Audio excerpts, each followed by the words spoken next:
Fans, who in here has not seen Star Wars? Not seen it? Everybody's seen Star Wars. You poor benighted mortal. Get thee to Netflix. Sitting there in this very crowded, every seat taken, huge, very, very excited movie audience waiting for this thing that, we'd heard about. And of course, there's that extraordinary music. Unbelievable. And then there's this opening shot, where the spaceship comes over your head like that. And it just goes on and on and on and on. And I thought, what the fuck is happening? Something is happening that I have never seen in a movie before. Yeah. And I just think it was the moment at which the movies changed. That single shot of that spaceship coming over your head. What did they change into? Well, they changed, science fiction at its best is a form which allows for the exploration of ideas. It's always been a kind of idea-driven fiction. So, for example, one of the great themes of science fiction is first contact. Is that when the human beings first meet other people, and I mean Close Encounters is a great example of that. But what this did was to make science fiction into adventure movies. It made it into a cowboy movie. It allowed science fiction to absorb every form of adventure movie that had ever been made. Pirates, cowboys, everything, and put it in space and give you back that sense of amazement in the cinema. I think you're locating Lucas's, one of his intentions, we were talking about Buck Rogers before, he wanted entertainment akin to the entertainment, the purity of entertainment he experienced as a child. Yeah. He thought that had gone away. Yeah. And you see sort of Buck Rogers, and he wanted to make Buck Rogers into a film, but they wouldn't sell him the rights. Yeah. Coppola said, apparently, to George, make your own Buck Rogers. Yeah. And that, we could talk about Kurosawa and all that stuff as well. Yes. No, but I agree. I mean, I think, the film that Star Wars is most like is the film of Flash Gordon. Yeah. Because it comes out of that sensibility. Couldn't believe that you would be able to see a film which so beautifully created an experience which none of us can have. Yeah.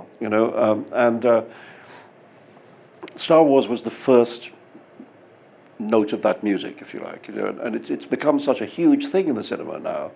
And I mean, I like science fiction. I grew up. Grimus was. I grew up addicted to science fiction, and I read, enormous amounts of when I was a kid, when I was a teenager.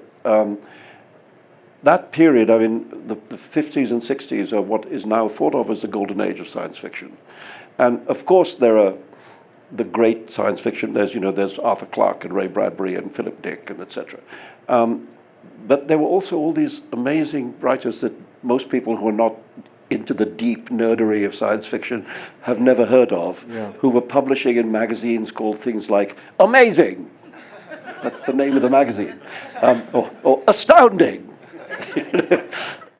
All these writers of that so-called golden age, people called Kurt Vonnegut, of course, much bigger, but James Blish and A.E. Van Vogt and Frederick Pohl and C.M. Kornbluth and Clifford D. Simak.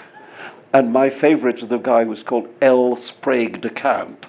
Which is just a name you couldn't make up, But, I mean, is this corralled under pulp, or is this a form of pulp fiction? It's pulp fiction, yeah. But this was the pulp fiction end of science fiction. Right. But what it was, as I said, its best, the ideas in it were sometimes extraordinary. The thing that put me off in the end was that, with the exception of these masters that we've mentioned, like Vonnegut and Simak, and Vonnegut and Dick and Bradbury and Clarke, Jules Verne, and much of this other stuff that was in Astounding and Amazing, was A, very, very poorly written. I mean, the prose was really awful, and B, there were really no female characters to speak of. Now it's different because now there are a number of very prominent female science fiction writers and fantasy writers like Ursula Le Guin and so on. At that time, it was a very male-dominated form, and women were either, three-breasted Venusian babes, or they were people in lab coats winning the Nobel Prize. But there was nothing in between. the three-breasted babe and the woman in the lab coat. And it became really boring, So I stopped reading it. But I've always had a real soft spot for science fiction. Tell them the scene you chose. Tell them why you chose. Well, at the beginning of the film, when we first see Princess Leia with R2-D2, she's recording something into the droid, and later on, when R2-D2 meets Obi-Wan Kenobi, he plays the video, and one of the. But there's also a scene before where Luke inadvertently unleashes the video. Unleashes the video. So this is almost the third viewing of it. Yeah, exactly. Yeah. So one of the things I wanted to say is that many years later, I was in London, and Ewan McGregor was playing Iago in Othello, and it was the hottest ticket in town, and it was like trying to get a ticket for Hamilton, But Carrie was able to use the powers of the galaxy far, far away, and get 2 tickets, and so she took me to see Ewan and Chiwetel Ejiofor playing Othello. Amazing performance. Anyway, afterwards, Ewan and Carrie and me said, I'm having dinner with Obi-Wan Kenobi and Princess Leia. Right? and which Ewan, by the way, also was aware of, because at one point he said to her about this scene that we're going to see, he said, do you remember that speech that you make, for which R2-D2 plays to Obi-Wan Kenobi? She says, of course I remember. And he said, can you still do it? And she said, yeah, of course I can do it. And he said, well, would you please do it? And like sitting at this table in the restaurant, she just with 200% actorness, did the whole scene. And Ewan was sitting there and he said, at the end of it, he said, I'm never going to forget this. Wow. I just had Princess Leia doing the scene to me, And Carrie's gag was that, as you'll see in the video, that the scene is, that the sound is cut off just before the end. So instead of saying, help us, Obi-Wan Kenobi, you're our only hope, what it actually says is, help us, Obi-Wan Kenobi, you're our only hope. So that's what she would say. She'd say, help us, Obi-Wan Kenobi, you're our only hope. So we're going to watch this scene and we can dive into it a little bit. This is a slightly pained Sir Alec Guinness, who the history books tell us it's funny because Alec Guinness was so skeptical. Actors were very skeptical of the genre. I remember Harry Dean Stanton holding off on Alien for many iterations because he thought science fiction was hokum. Nonsense. Yeah, and I mean, on the other hand, Alec Guinness had the brains to take a percentage. Yes.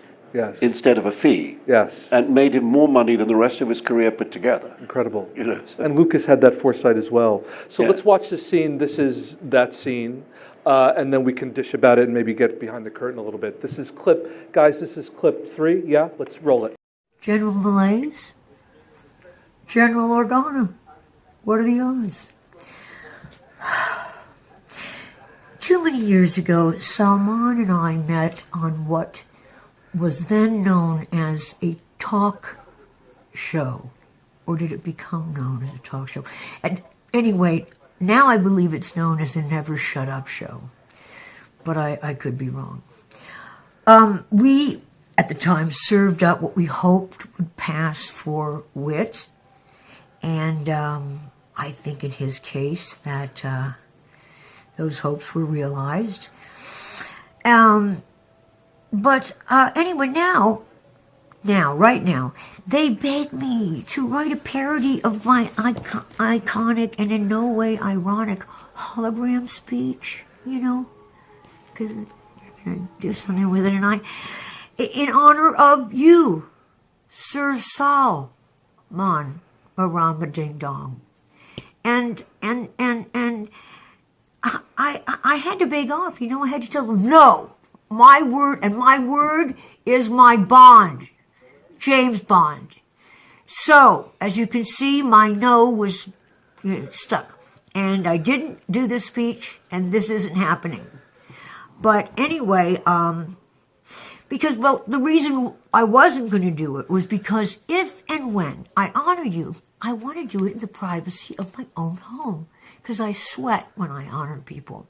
No, it's because I have an honor room for the honorees.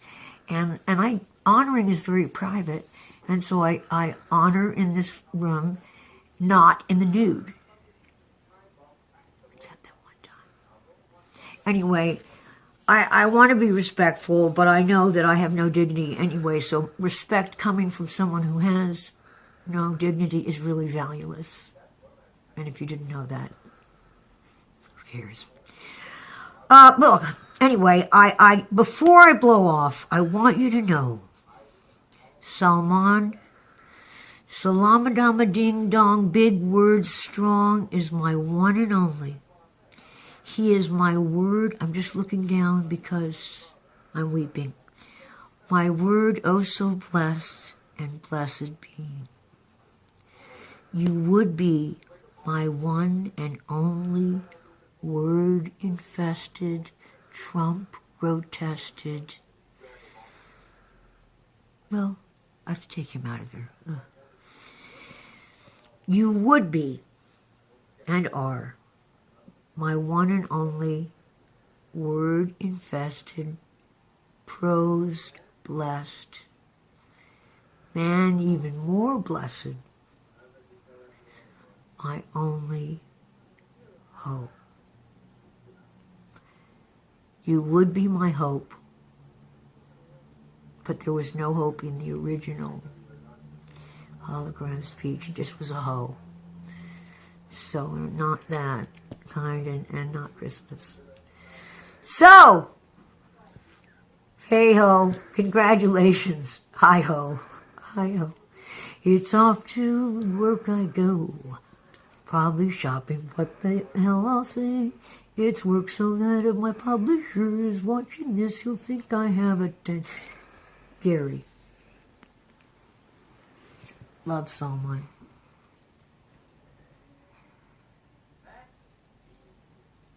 Cut! It's funny, I asked her to do something, and Oh, that's sweet of her. she suggested, well, why don't I redo that speech?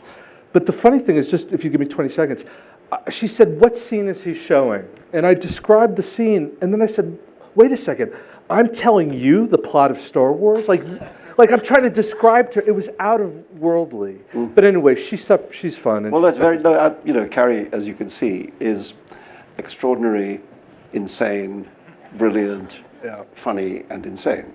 And it's very nice of her to do this because she is at present in a galaxy far, far away. She is, yes. You know, making the next one. Well, let me jump in right there. Are we done? Like, do we need more? I mean, I don't mean this cynically. What are we doing now in the spectrum of Star Wars? I don't know. You know, I mean, I remember somebody once said about The Matrix that it was a trilogy that had one film in it. and I'd say, I mean, I think that's true. I think The Matrix itself is a great film, and The Matrix 2 and 3 are like falling off the edge of a cliff. I don't know. I mean, I kind of enjoyed The Force Awakens. Well, I asked you that aggressively here because the criticism of Force Awakens is the silhouette of the story is very similar. It's just a reboot. Star Wars. Yes. And it's funny, when Lucas first made Star Wars, he said the film is a good idea in search of a story. Do you think he's being harsh on the film, or do you think there's a good story in the film? No, I mean, I think, you know, the original trilogy, episodes 4, 5, and 6, as we now have to call them, does have, I mean, it's the story of Darth Vader. I mean, that's what those films are. It's the story about, he's the main character. I mean, it's a story about his Oprah-like fall and redemption. You know, fall and redemption is the theme of all Oprah Winfrey programs, and this is Oprah in space Oprah. Form of lamentation from Carrie, or would you suspect any form of lamentation when you make a film like this? It's making Mickey Mouse as a film. This is Mark Hamill. I'm not trying to belittle Mark Hamill, but this is. You can't. It's a tattoo you can't rub off. I mean, is there any bittersweet element to a film being this big, too big to fail? I don't know. I think Carrie's had a strange relationship with Princess Leia all her life. You know, that on the one hand, she is, and on the other hand, she isn't. Yeah. And I think it's been quite a two-edged thing for her. Yeah. But I remember seeing. I mean, I think she was the superstar of the Star Wars promo circuit. because she was so funny on television. There was a point at which one of the, like Fox blondes asked her about being Princess Leia and did she ever get tired of it. And she said, "Dear, I've been Princess Leia for 40 years, and do you think I'd stop now that they want to pay me?" They allowed the characters to grow old. Yeah. That instead of having them in some time limbo where they're supposed to still look like they looked 40 years ago, Yeah. they allowed both Han Solo and Princess Leia to age. Yeah. And I thought the scenes between them were very touching because of that. Well, Carrie also, though, was quite critical of having to lose weight and those Yeah, no, they put the whole of Hollywood on her. They had every personal trainer, dietitian, everything there is in the machine to get her to get in shape. But I think in the end she was quite pleased to be in shape as well. It's interesting, though. We do have a series of films that we can look on and reference. I think there's value in that. I don't know. Yeah. Do you know what I'm saying? This is cinema as history. Yes. Or history as cinema. No, I mean, there are films that become part of the history of the movies. Yes. And most films don't. But the ones that do, there they are. They're part of the iconography of our culture. I tell you, you remind me now of the best Carrie Fisher Star Wars story, where she told me that when she was first cast, and she was like 17 or something, and she had to go for her first costume fitting, and was trying on the wig with the donuts, and the bagels, and she afterwards said, when she saw episodes 1, 2, and 3, in which Natalie Portman is essentially playing her mother, she said, "I guess my mother had a better hairdresser." Anyway, so she's trying on the clothes, and she notices that there's no bras or panties to try on. And at this point, George Lucas comes in, and she says, "George, why isn't there any underwear?" And George Lucas turns to her quite seriously, and as if he knows, and says, "Carrie, there is no underwear in space." No one can hear you scream, and there's no underwear. There's no underwear. Which I've always thought should be the title of her autobiography. Right. Would you call George Lucas a filmmaker? As opposed to what? As opposed to sort of, almost like a Jim Henson. Is Jim Henson a puppeteer? Yeah. I mean, is there a larger... Well, I don't know. I liked American Graffiti, Yeah. I thought long before Star Wars. I think what he's... there's a famous story of Harrison Ford protesting about the dialogue. Yeah. He said, "You can type this shit, but you can't say it." You can't say it. Right. Yeah, exactly. So I think there is a problem of the wooden dialogue. And you can see Alec Guinness in that scene, somebody who's used to Shakespeare, Right. From Shakespeare to Lucas is a little bit of a shift. Just think of the money, Alec. But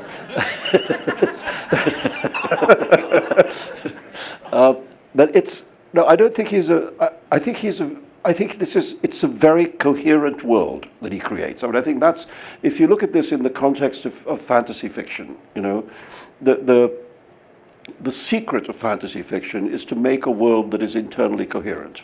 And I think the reason why The Lord of the Rings has had such a mammoth success is because of the enormous care that Tolkien went to create the universe, out of which the books are only like tips of the iceberg. Yes. And I think Lucas is like that he had created this colossal universe of which the films are only little bits. Yeah. And then there was all this other stuff that he would. I had a son who was a Star Wars freak, so he would buy Star Wars encyclopedias, and there's so much backstory, there's so much other story which is not the story of the films, but which was part of the world that Lucas created. Yes. So I think he did create a fictional universe for his, whether it's readers, because some of this stuff is books, and some of it is comic books, and some of it is film, and some of it is television series, etc. He created a world for his fans to inhabit. It's become sort of, that sounds pejorative, it's sort of a dog whistle in the sense, I was thinking of George R.R. Martin. Do you put him in that same... Yeah, I don't. you know, I like Game of Thrones. Yeah, I mean, we're not trying to belittle I mean, I it. haven't read the books. I've only seen the television. Because I know you do watch Game of Thrones. Correct? I do, well, I've slightly stopped because I have this problem with all long-running TV series. That there's a point at which I think, okay, I get it, and then I don't need to watch it anymore. And I did once go to Skywalker Ranch and have a look at Lucasfilm, and they opened the archive for me. Wow. So I have seen the Lost Ark. Wow. You know, in fact, there's 2 Lost Arks. That's yeah. rough. So there's that kind of gorgeous Lost Ark, and then there's the kind of beaten up Lost Ark that's in all the action sequences. Yeah. So there's actually 2 Lost Arks, and you know the legend is that the original screenplay is hidden inside the Lost Ark. And so I was there with my sons, and we said, "Shall we have a go at lifting the lid?" And so we tried, but it was nailed down. Yeah. So it didn't. But no, it's amazing. I have seen the Death Star. Yeah. My little boy, who was then 10, who's now 19, was allowed to put on the helmet that Darth Vader wears in the movie, Wow. and to hold Han Solo's blaster in his hands, and to look at the really, unfortunately, quite bad condition remnants of Jabba the Hutt, Amazing. who had not survived well. No, he had not aged. No, but also they would pull out, you know, these painted backdrops. So I had my photograph taken in front of the ice planet of Hoth, Oh, how and interesting. things like that. So I mean, and the only thing to say is that the Death Star is about this big. I mean, the circumference, and of course it's half a Death Star because it's mounted on a backboard. But the thing is that was extraordinary was that, you know, when you see the movie, you see these sort of millions of floors and ships flying in and out. Well, when you get up close and you look at all these different levels, they're the edges of razor blades. Interesting. Because if you want to find something that's very thin and metallic and strong, you know, like the edge of a safety razor is about it. You know, so the Death Star is made of razor blades.